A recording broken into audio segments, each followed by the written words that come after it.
It is May. That means another climbing season is in full swing on Denali, also known as Mount McKinley in the Alaskan Range.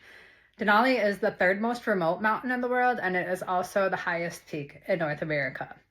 There is kind of this cloud of mystery surrounding the Alaskan Range because it is so hard to get to. You're really only going there if you have a reason, like you're going to go climbing. So the majority of climbers, especially the ones taking the West Buttress route, are going to get there via bush plane, loading in Talkeetna, Alaska, which sits on the banks of the Kahiltna River. The Kahiltna River separates the Alaskan Range from the mainland. So in Talkeetna, Alaska, you grab a bush plane and it'll fly you 45 minutes across the river and into the heart of the Alaskan Range onto the Lower Kahiltna airstrip. The Lower Kahiltna airstrip is just a section of glacier that is large enough and stable enough to entertain a plane for a minimal amount of time. This is not like Newark or JFK Airport. There are no Hudson newsstands. There are no water refill locations or bathrooms. It is a glacier. There is one singular red tent. This red tent is the residence for the air traffic controller. My advice to you is to be nice to the air traffic controller because they control who flies out and when. There is a possibility of climbers getting stuck waiting at base camp for their bush planes to pick them up. The weather in the range can be very volatile, and the glacier conditions are constantly changing. When the sun heats up the glacier, it becomes more soupy, and at night it becomes a little bit more stable. Later on in the season, when the glacier is kind of consistently more soupy, the Kahiltna airstrip moves further up the glacier. So it's important for the climbers to know there's a possibility that they could get stuck there. And one thing climbers do as soon as they land is they bury a cache at the airstrip. And this cache contains the items you want to conjure images of while you're, pinned in storms or maybe struggling to put one foot in front of the other going uphill. These are the items that you want to come back down the mountain for. Okay, so we're talking cigarettes, hard liquor, dirty magazines, clean clothes, maybe some candy.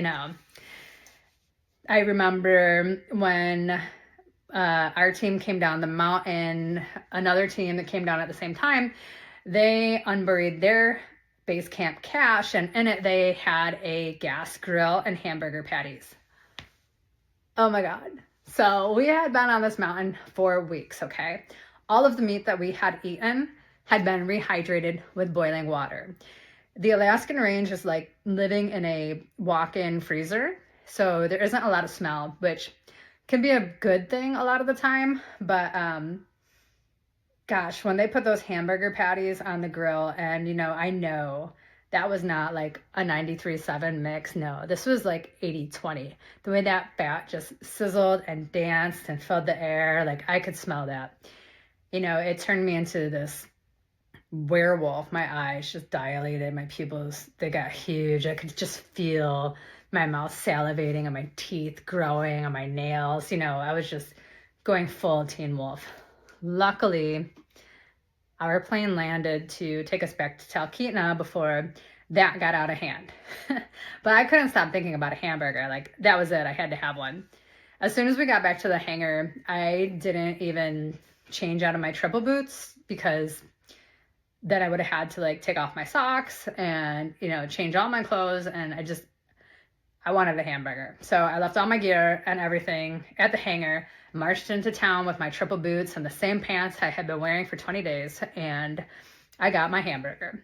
I sat down at this park bench and I was about to eat this victorious hamburger and check my email, which I hadn't checked in weeks.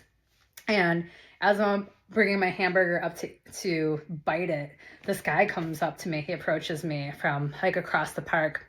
And I mean, he was a tourist. You could tell he had flip-flops and his toenails were clipped and he had a fanny pack and a camera and a very moderate tan. And, he asked if he could sit with me. And if he had asked for my hamburger, I would have bit his hand. But he asked if he could sit with me, so I just kind of like, ugh. I didn't even give him words. I just grunted at him. And, he took that as a good enough indication that, sure, I wanted company. But as he got closer to me, he started to slow down. Once he saw my Doc Holliday-esque mask of SPF 100 caked onto my face and my wild windswept hair and these big white circles around my eyes from where my Glacier glasses had set, and this just kind of disheveled feralness that radiated from me, this wild look in my eye, he became much more hesitant. And then I locked eyes with him as I held my hamburger up. I scrunched up my nose and just sank my teeth in. And as I held this burger, the juices just dripped down my face, mixing with the SPF and all the dirt that was on me, and just dripped down my shirt. And I didn't even wipe it away. I just embraced the full moment of consuming that hamburger while locking deep eye contact with this stranger. I kind of thought we had a moment, but turns out, I guess I weirded him out because he didn't sit with me after all. He just ended up continuing to walk. And I never saw him again.